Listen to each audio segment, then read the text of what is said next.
नमस्ते, मैं गीता जग्गी आरोग्य नीति में योग के प्रचार के लिए इस प्रतियोगिता में भाग लिया है। आज हम देखेंगे अष्टांग योग के बारे में।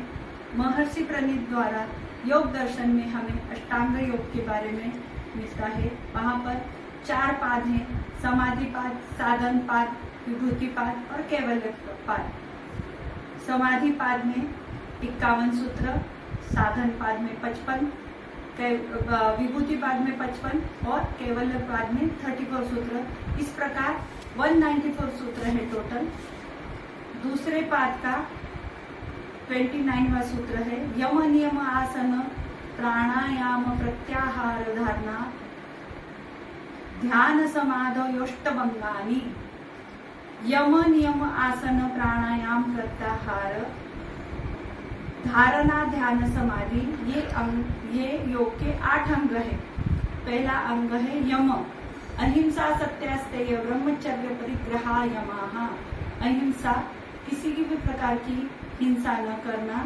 सत्य, मन से जो देखा है, जो सुना है, उसका ही हमें अवलोकन करना चाहिए, वो सत्य कहलाता है। अहिंसा, सत्य, अस्तेय मतलब चोरी न करना। अपरिग्रह, विचारों का तथा वस्तुओं का संग्रह न करना।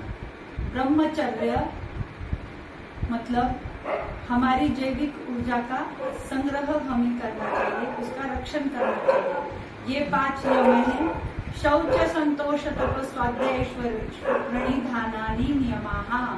शौच मतलब बाह्य शुद्धि, शरीर वस्त्र खान पान की शुद्धि बाह्य है। मन की शुद्धि यानी हमारा स्वाध्याय, ग्रंथों का अध्ययन करना, प्रणों का जाप करना, यह मन की शुद्धि है। तप यानी हमें सर्दी, गर्मी, भूख, प्यास, मान, अपमान, इन्हीं सभी द्वंद्वों में हमें समस्थिति में रहना है, ये हमारा तप है।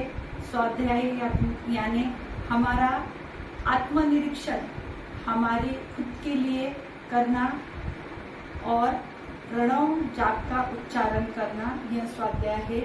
शौच संतोष, संतोष हमारे जो भी हमें मिलता है उसी में हमें संतोष करना है, इसी को संतोष कहा गया है। स्वाध्याय, रोज का हमें स्वाध्याय करना है।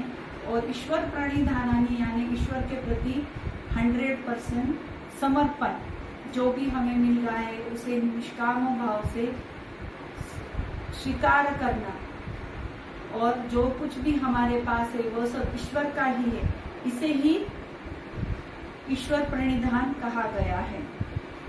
आगे है आसनम, स्थिरम सुखम आसनम। शरीर की वो स्थिति जो स्थिरता पूर्वक और सुख पूर्वक है, उसे ही आसन कहा गया है। ततो द्वंद्वाविन घातः, आसन के स्थिर हो जाने पर साधक को किसी भी प्रकार का द्वंद्व नहीं रहता। सुख दुख, संकल्प विकल्प, इन द्वंद्वों से वो दूर हो जाता है। अगला अंग है प्राणायाम। तस्मिन् सति श्वास प्रश्वास योर गति विच्छेद प्राणायाम। सामान्य स्थिति जो है श्वास की, उसका विच्छेदन करना ही प्राणायाम कहा गया है।